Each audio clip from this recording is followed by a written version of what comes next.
Hello student, let's see this question. Aniline is less soluble in water than the ethylamine due to, ठीक है। तो basically हमें बताना है कि जो एनिलीन होती है वो लेस सॉल्यूबल होती है वाटर में in comparison with ethylamine because of, ठीक है। तो यदि हम यहाँ पर एनिलीन की स्ट्रक्चर देखें तो ये होता है हमारे पास दैट इज C6H5NH2 और जो इथाइलामीन होता है वो होती है हमारे पास C3CH3CH2 एंड NH2, ठीक है।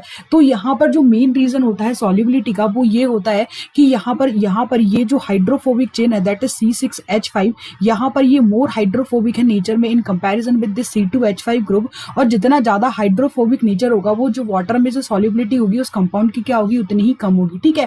दैट मीन्स कि बिकॉज ऑफ दैट रीजन जो एनिलीन होता है वो लेस सॉल्युबल होता है वाटर में इन कंपैरिजन विद इथाइलामीन।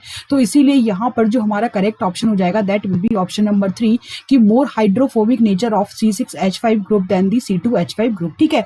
अब यदि हम अदर ऑप्शंस चेक करें कि that is more hydrophilic nature of C6H5 group then the C2H5, तो बेसिकली ये वाला ऑप्शन क्या होगा इनकरेक्ट, क्योंकि यदि हाइड्रोफिलिक नेचर होता दैट मीन्स कि उसकी सॉल्युबिलिटी दैट मीन्स कि एनिलीन की सॉल्युबिलिटी ज्यादा होती किससे इथाइलामीन से, जबकि हमें पता है कि सॉल्युबिलिटी क्या है कम, तो इसीलिए यहाँ पर ये वाला ऑप्शन क्या इनकरेक्ट।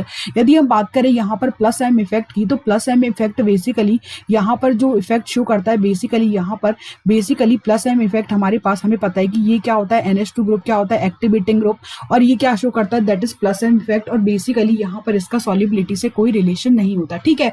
बेसिकली यहाँ पर प्लस एम इफेक्ट बेसिकली इसकी वजह से यहाँ पर ये शो करता है क्या सब्स्टिट्यूशन रिएक्शन, दैट मीन्स कि इसका जो रिलेशन होता है वो किससे होता है रिएक्टिविटी से।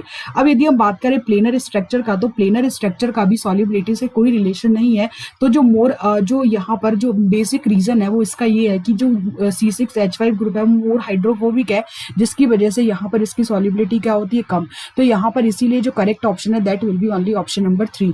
I hope you understood this question, thank you.